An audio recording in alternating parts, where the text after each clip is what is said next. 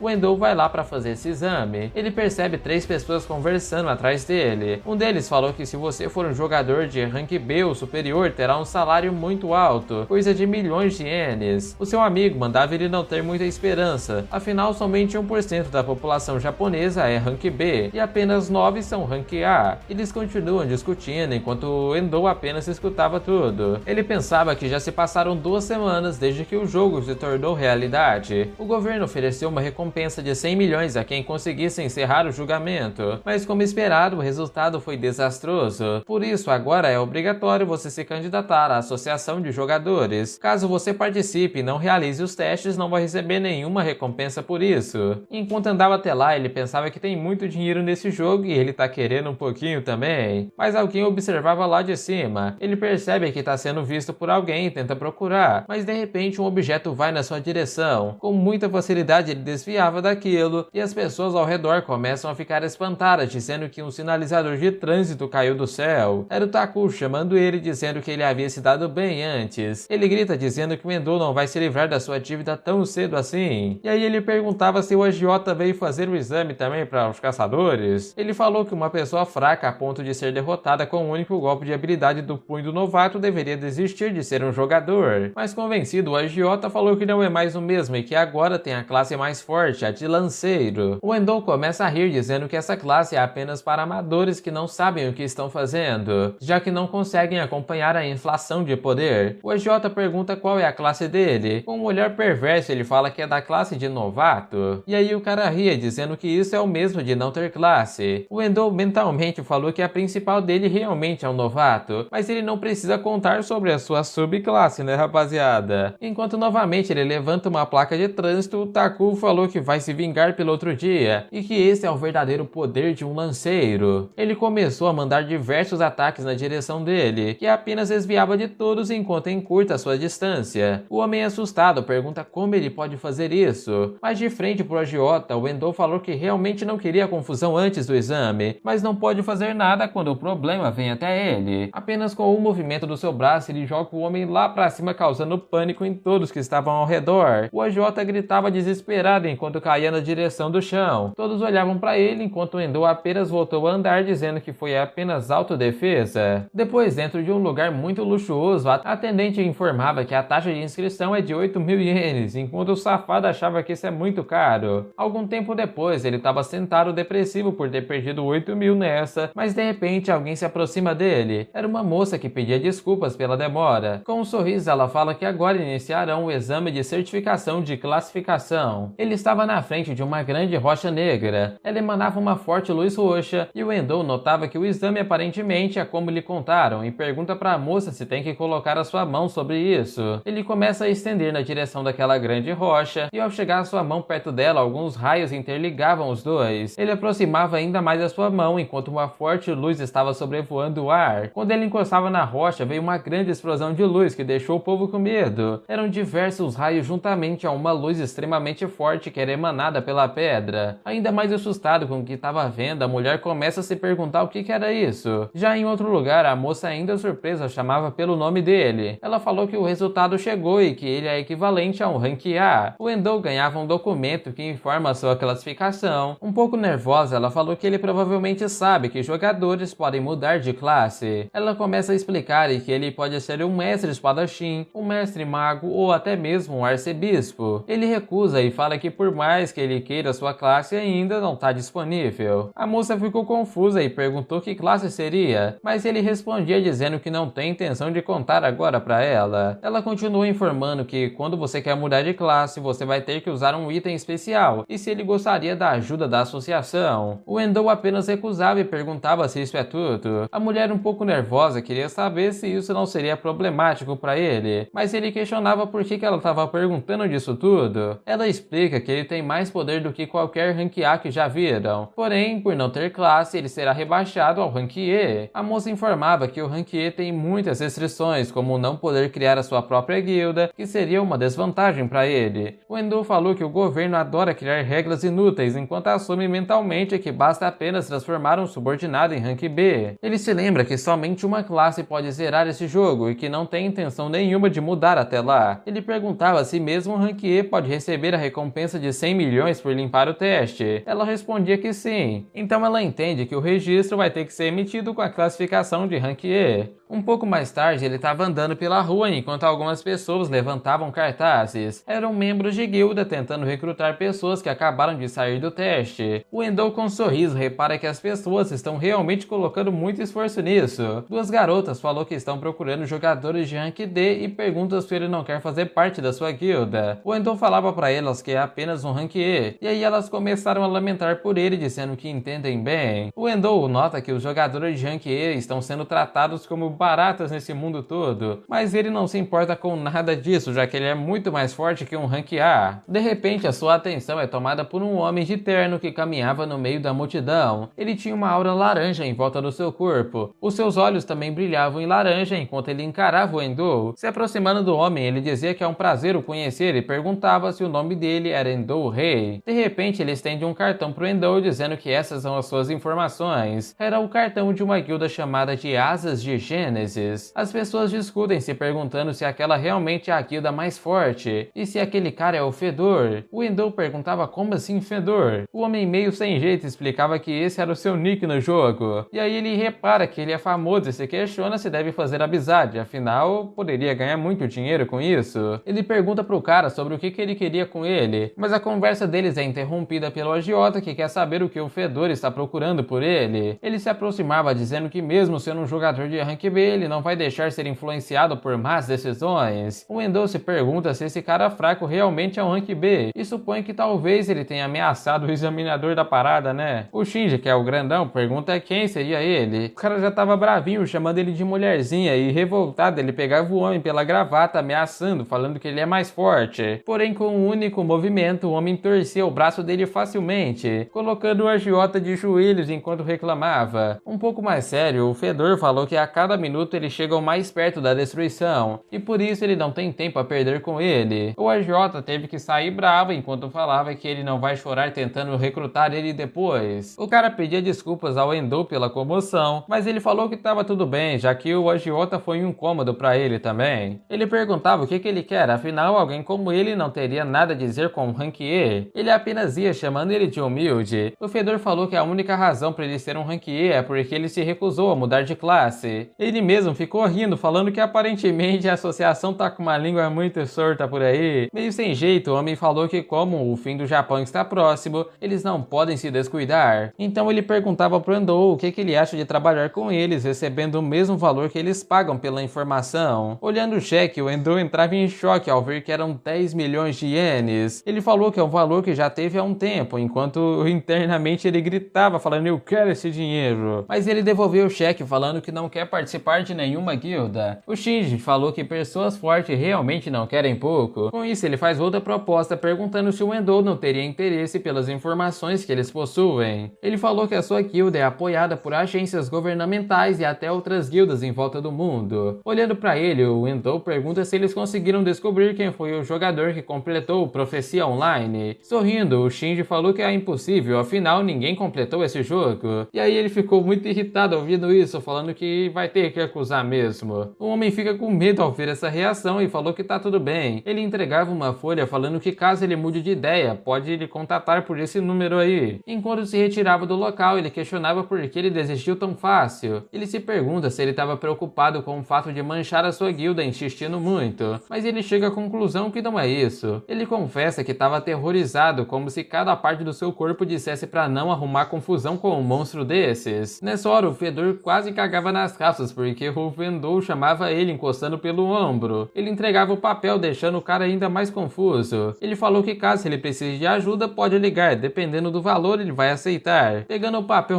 bem nervoso, ele agradecia a gentileza e ainda meio desnorteado, ele se perguntava quem realmente é esse cara. Mais tarde, na sede da guilda Asas de Gênesis, alguém andava pelo corredor apressado. Na cobertura, o Fedor entra no escritório do mestre da guilda e formalmente ele anunciava a sua volta, mas de repente o mestre se vira, se revelando ser uma mulher. Ela pergunta como foi conhecer um novato mais forte, segundo a associação. Ainda um pouco nervoso, o Shinji falou que ele é genuinamente um monstro. Ainda tremendo, ele falava, o cara é o único jogador que fez ele sentir medo com apenas uma conversa. Com um olhar assustador, a mestra da guilda perguntava se entre ela ou o Endo quem seria o mais forte. Ele até gagueja hesitando em responder isso, mas ela fala que vai tomar o silêncio dele como resposta enquanto olhava a ficha dele. Ainda nervoso, ele falava que sente muito, mas ela dizia que ele não precisa se desculpar, afinal seu trabalho é transmitir toda a informação sem ocultar nada. A mestre da guilda falou que entre os 10 transcendentes ela com certeza é a de nível mais baixo, e que por isso não é surpreendente o fato de haver pessoas mais fortes que ela. Ela explica que os 10 transcendentes são os melhores do teste beta do Profecia Online, aqueles que receberam um prêmio em dinheiro. O Tsukino também informa que em um mundo onde um jogo se tornou realidade, a aparição de alguém poderoso bagunça a hierarquia do poder. Ela notava pelo fato do Shinji ter voltado sozinho, que quer dizer que a negociação falhou. Ele dizia que aparentemente o cara não está interessado nas informações que eles possuem, e muito menos os 10 milhões que eles ofereceram. Cruzando as mãos, ela falou que caso o Endo realmente seja um dos 10 transcendentes, a fama e dinheiro são só questão de tempo para ele. Ela observava que não há como um dos 10 transcendentes permanecer voluntariamente como novato. O Tsukino fala que por outro lado há itens escondidos que são extremamente fortes, mas que também possuem efeitos colaterais. Ela falou que de qualquer forma o Fedor deve continuar avaliando o homem com seus próprios olhos, e se as suas avaliações estiverem certas, com certeza ele se tornará o mais forte desse mundo. A mestre falava que em todos os casos a pessoa mais forte do mundo só poderia ser um dos 10 transcendentes, cujo nome é desconhecido. Nervoso, o Shinji questiona se ela estava falando sobre o primeiro lugar. Ele informava que até os Estados Unidos procurou os dados dos 10 melhores. No entanto, os dados foram corrompidos. A Tsukino levanta a hipótese dos Estados Unidos estar mentindo sobre os dados de número 1 e estar escondendo secretamente ele no seu país. Rapaziada, tava ficando bom demais, mas a continuação vem numa próxima parte, então bora bater a meta de 700 comentários, porque essa história tá ficando muito foda.